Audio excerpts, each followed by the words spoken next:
उद्धव जी ने कहा, अहो गोपियों, भगवान श्री कृष्ण ने कहा है, मैं सबका उपादान कारण होने से सबका आत्मा हूँ, सब में अनुगत हूँ, इसलिए मुझसे कभी भी तुम्हारा वियोग नहीं हो सकता। जैसे संसार के सभी भौतिक पदार्थों में आकाश, वायु, अग्नि, जल और पृथ्वी, ये पांचों भूत व्याप्त हैं, इन्हीं से सब वस्तुएं बनी हैं और यही उन वस्तुओं के रूप में हैं, वैसे ही मैं मन, प्राण, पंचभूत, इंद्रिय और उनके विषयों का आश्रय हूँ। वे मुझ में हैं, मैं उनमें हूँ, और सच पूछो तो मैं ही उनके रूप में प्रकट हो रहा हूँ। मैं ही अपनी माया के द्वारा भूत, इंद्रिय और उनके विषयों के रूप में होकर उनका आश्रय बन जाता हूँ तथा स्वयं निमित्त भी बनकर अपने आप को ही रचता हूँ, पालता हूँ और समेट लेता हूँ। आत्मा माया और माया के कार्यों से पृथक है। वह विशुद्ध ज्ञान स्वरूप जड़ प्रकृति, अनेक जीव तथा अपने ही अवान्तर भेदों से रहित सर्वथा शुद्ध है।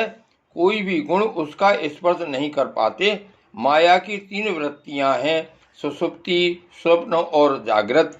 इनके द्वारा वही अखंड अनंत बोध स्वरूप आत्मा कभी प्राग तो कभी तेजस और कभी विश्व रूप से प्रतीत होता है।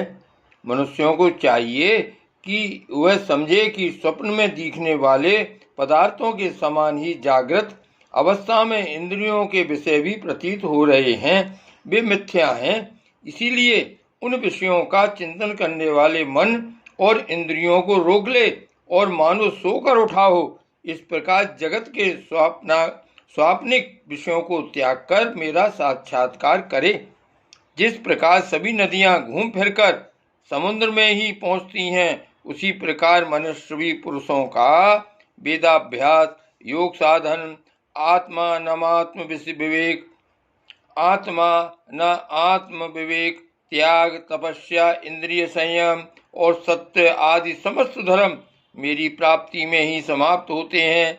सबका सच्चा फल है मेरा साक्षात्कार, क्योंकि वे सब मन को निरुद्ध करके मेरे पास पहुंचते हैं।